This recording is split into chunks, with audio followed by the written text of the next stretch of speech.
According to the CDC, 1 out of every 4 people over the age of 65 will have a fall every year. And even more so, 1 out of every 5 of those will result in a serious injury such as broken bones or head injury. What combats this is over half of those people that fall will fail to even notify their doctor that they're falling. The most common reason for not notifying their doctor is they didn't know things can be done about their balance.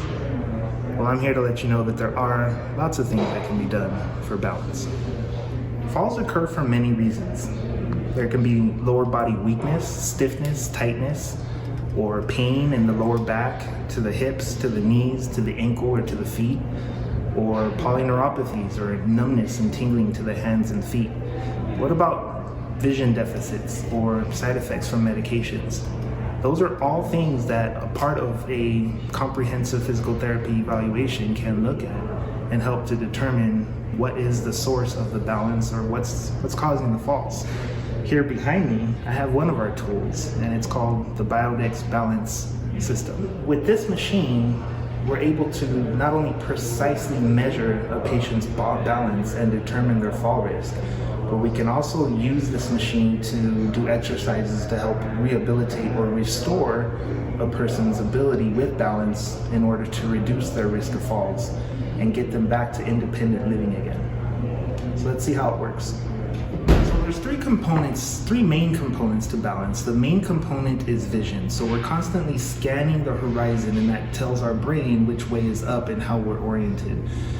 Another component is our proprioception. In other words, where our muscles are feeling the pull and the stretch from gravity. That gives our brain information also where we are in space. That's why I'm able to put my hand up over here and I know where my fingers are without having to look at them. The third component is an organ in our inner ear called the vestibular system. It's kind of like a gyroscope, and that gives us directions as far as angular accelerations or which way is up, or if we're in a car and we can have our eyes closed, we can feel the acceleration of the car or deceleration of the car. It's because of our gyroscope. So with this machine, we can kind of narrow down and test those 3 areas and determine which one is deficit, and that gives us a little bit more information as far as which way are we going to attack that and how are we going to treat it and rehabilitate it.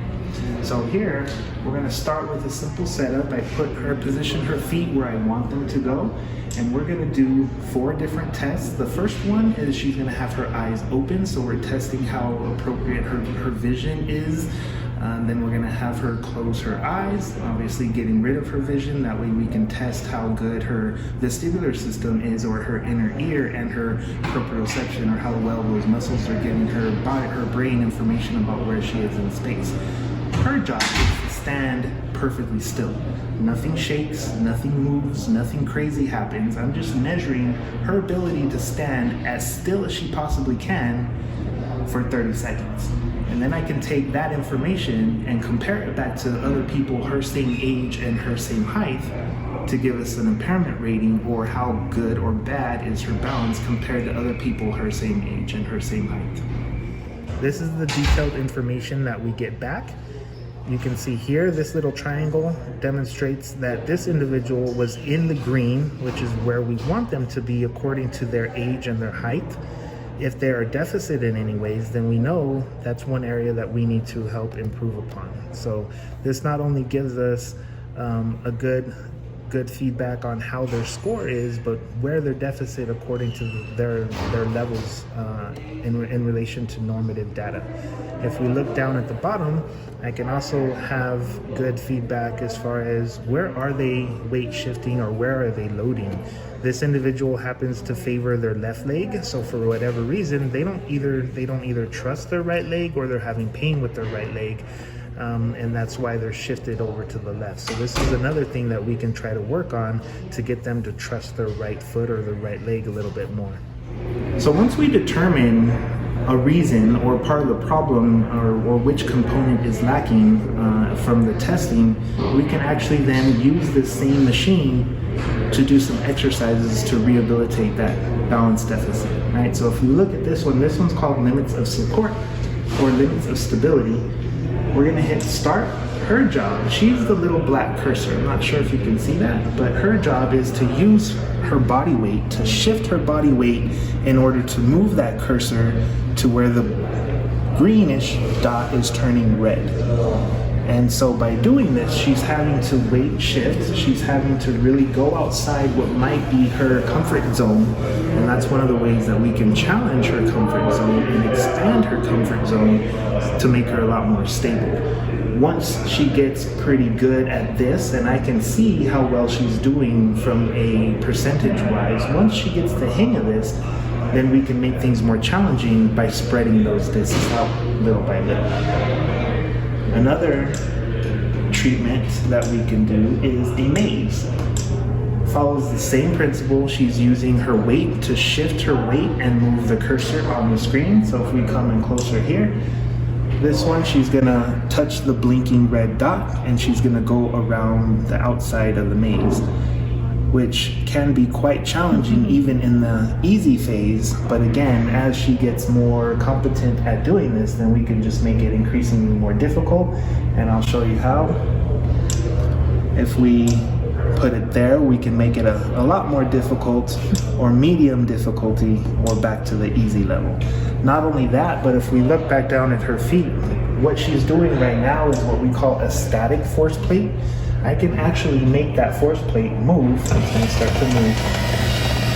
And that way it's more dynamic and a lot more challenging for balance. So we can start out at a very low level and very quickly ramp it up to more challenging difficulties in order to really promote better balance and reduce fall risks.